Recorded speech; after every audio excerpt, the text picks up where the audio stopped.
tokkoffaa tuttuqaa namarraa bilisa ta'uusaatiin lammaffaa adeemsitti tajaajilli kennamu waraqaa tuttuqaa waraqaarraa bilisa ta'uusaatiin ummati keenya magaalota tajaajilli kun keessatti jalqabe keessa jiraatu sadarkaa olaanaadhaan itti quufinsi hawaasaa mirkanaa'aa jira.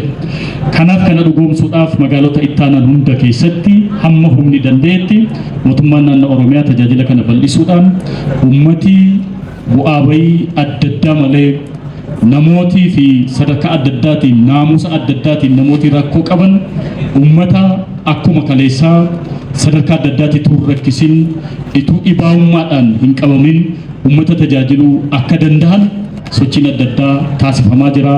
Guyyaa har'aas magaalaa Aggaaroo keessatti tajaajilli sadarkaa tokkoffaa yookiin masoo jedhamee akka biyyaatti waamamu guyyaa har'aa ifaan jalqabaa jira. Guyyaa har'aa tajaajilli kun jalqabuu isaatiin ummati magaalaa Aggaaroo baga gammaddan baga guyyaa har'aa geessan isiniin jechuun barbaada.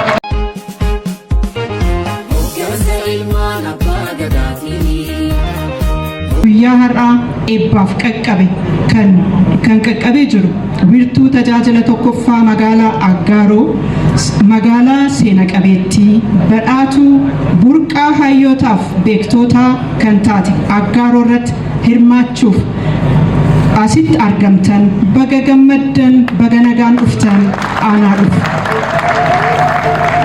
Akka biyyaatti rakkoo kenna tajaajilaaf hojimaata badaa mana hojii mootummaa keessatti jiru sirreessuuf tarkaanfii waaraa mootummaan fudhate hojimaata ammayyeessuu kan ta'e wiirtuu tajaajila tokkoffaa masoo jalqabamuun hordofee akka naannoo keenyaatti jalqabbii ture daran cimsuun hojiitti galamuun isaa ni beekama. Kanaanis akka naannoo karoora baafachuun qophii duraa hunda taasisuudhaan marsaa jalqabaatti magaalota 5 irratti magaalaa Shaggar, magaalaa Bishooftuu, magaalaa Adaamaa, magaalaa Shaashamanneef Jimmaatti kan hojii jalqabsiifameef aragalfii uummata keenyaa ijaan arguuf mirkaneeffachuu kan itti danda'amedha.